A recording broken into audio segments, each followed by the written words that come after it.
Good morning, Harrisburg. It is wonderful to see so many of you here today. We gather this morning to make an announcement that speaks directly to the heart of who we are as a city and what we value as a community. Today, I'm proud to announce the launch of Harrisburg's 2025 Affordable Housing Development Fund, a one-time investment of $8 million dedicated to expanding safety, quality, and affordable housing within the city of Harrisburg. For far too long, many families have struggled to find a place they can truly call their own, a place they can call home, a place that is both secure and affordable, a place where they can build memories and futures. We are here today because we believe that every resident of Harrisburg deserves exactly that. This funding is not just a number on paper. It is a lifeline. It is an opportunity to bridge gaps, to spark new development, and to enhance projects that will give more of our neighbors access to the dignity of a safe home. We have seen time and again when thoughtful investments in housing can do. From projects that brought new life to once vacant lots, to developments that gave seniors, veterans, and working families the stability they needed. We know these efforts work. We have watched entire neighborhoods regain hope when new homes rise and when families move in. They bring with them a sense of pride and possibility. The new fund will build on that momentum. It is open to developers who already have a proven record of delivering affordable housing right here in the city of Harrisburg, whether it is through building brand new units, expanding existing developments, or adding features that improve the quality of life for residents. The goal is clear: more affordable housing that meets the needs of the people of this city. Applications officially open today. Developers will have until September the 5th at 5:00 p.m. to submit their proposals. Each application will be rigorously reviewed and scored by an independent committee appointed by me. And every project will be evaluated carefully, fairly, and transparently.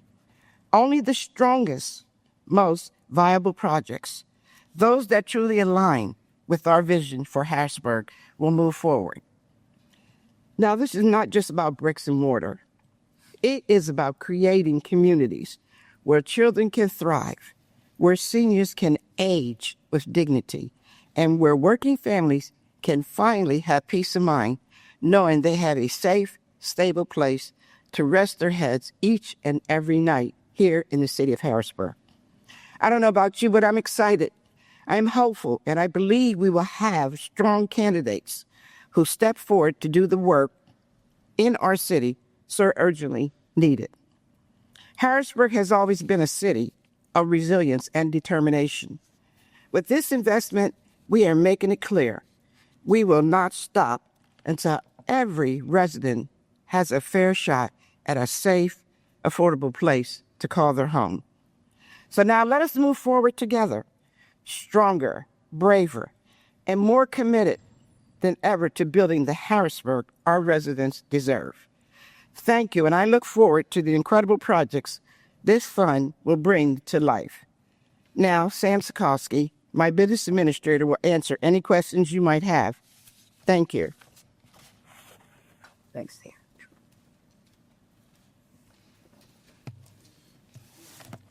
Good evening. Does anybody have any questions at all? Who will be on the independent committee?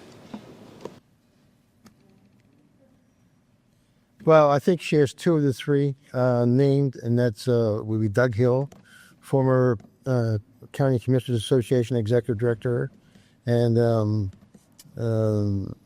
she had asked for one female to be on there, but that person is not able to do that, so I haven't heard of a replacement. So she'll be making that announcement over the next couple of days, and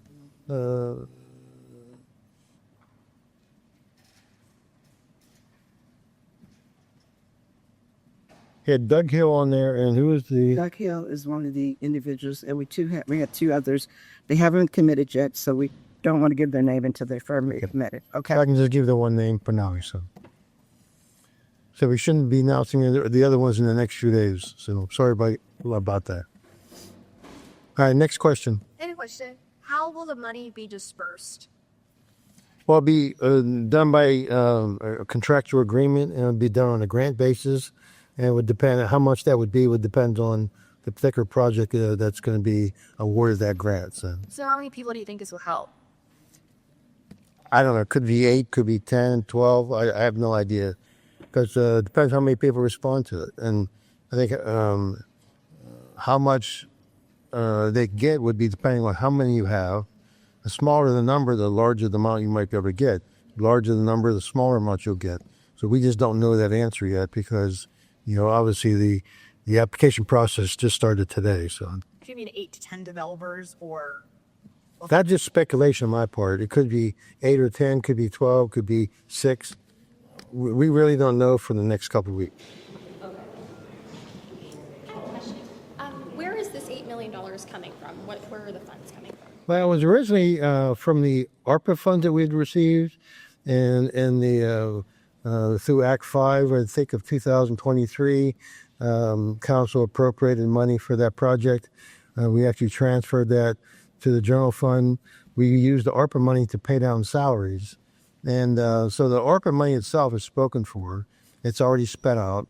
So this is money that we were able to save by not having to pay firemen salaries, pay police salaries, and it was put in the grant fund so we could preserve it. So that's where the $8 million comes from. It originally came from the ARPA, but it's not ARPA funds anymore, sorry. What about the timing of the funds? So these funds were talked about like 2 years ago. They've been around for a while, specifically now.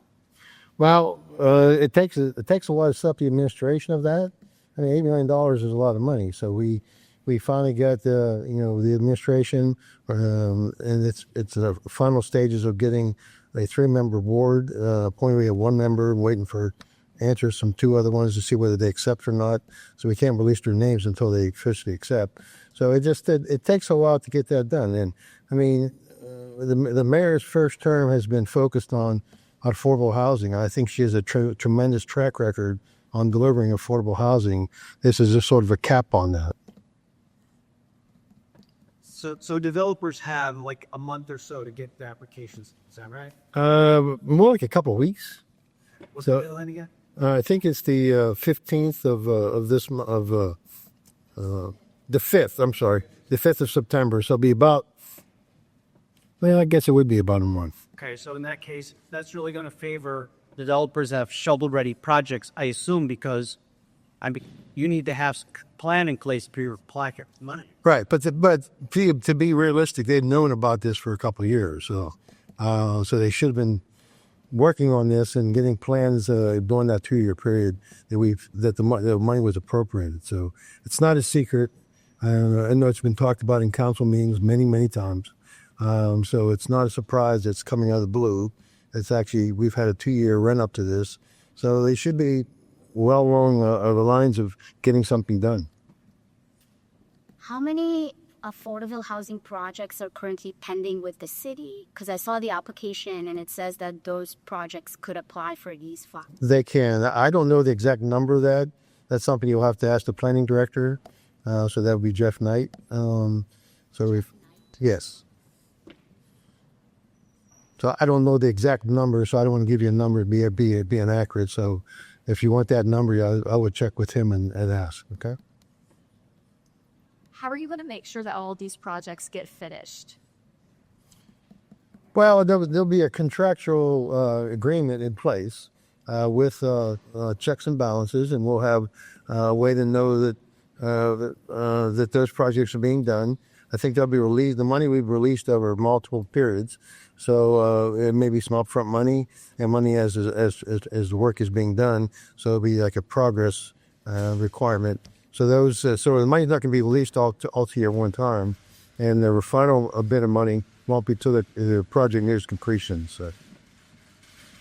The application also asks for a target population. So I'm curious to know if projects that are partially affordable housing can also apply for these funds. Like, do they have to be full 100% affordable housing projects will apply for these? I think they'll be looked at. It would be up to the board itself to make that determination. So I don't want to speak for them, but I mean they have the final say on what's being approved and not. So it's hard for me to answer that question because it's a hypothetical situation, and I don't like to answer hypothetical questions. So, anybody else? Sure. What is summarize sort of You can contact my office, and we can get you one out. You go online; it's listed online also, so it's readily available. I think pretty much easy to get. So we can send you one. You can go online and print it off. It's online in 2 different spots. It's like both very front page on the Venus News, and then some of Building and Housing. Right on the front page, it will explain the process, and then you can click a link, and it's all the policies, rules, and regulations, and the application. Right. And then I have one last question. Sure. The application says that the city reserves the right to waive or permit the correction of minor defects in an application. What does that mean? I'm sorry. Read that again one more time. It says the city reserves the right to waive or permit the correction of minor defects in an application. What does that mean? Well, if someone submits an application and there's some inaccuracy to it, something that's a mistake, we'll give them a chance to fix it. Those are good questions. Anybody else? What's the maximum they can borrow for this process? I don't think we have a certain limit per project. Depends on the project itself. I mean, if you're doing $1 million project, you probably not can get, $2 million to do that. So I think how much they get depends on the size of the project they're doing. Someone who's doing 5 units is going to require a smaller amount of money than someone who's doing 15 units or 20 units. So it's very difficult to answer that question without knowing the specifics of the individual projects. So, I mean, I'm not trying to evade an answer, Overall, do you think that this is going to put a dent in the affordable housing prices in Harrisburg? Well, there's already 240 plus units already, in the pipeline or have been, ribbon cuttings. There's been a number of ribbon cuttings over the last 6 months. So when you have 240 some units, and if you go to planning commission meetings over the last couple of months, there's been a lot of projects that are in the planning stages. So I think it makes a tremendous dent in the affordable housing problem. And we also have other housing projects in line too, such as the Polyclinic Hospital. It's going to be market rate. So I think we're improving our housing stock, not just affordable housing, but market rate housing too, which I think is also necessary. Could a possible project be working on collapsed buildings or abandoned buildings? They happen to be around Harrisburg. Sure. It's for new construction and refurbishing old units. So both of those would qualify, yes. Are you already looking at applicants? Or No. I have not seen an application come in as of yet, but this is the first day for it, so I wouldn't expect one to be in as of yet. I mean, it takes a while for you to fill out the form, so next couple of days I can probably expect some, but not today, or not this morning anyway. Mayor Williams said this process would be transparent. So does that mean that as this process goes through, because I think the award letters go out in September at some point. Right. So during this process, how much information will the public get? Can we see the scoring? Is that an RTK? I would imagine so, but that would be something I think the board itself, the review board, would make that final determination. But I think they would want to be as transparent as possible.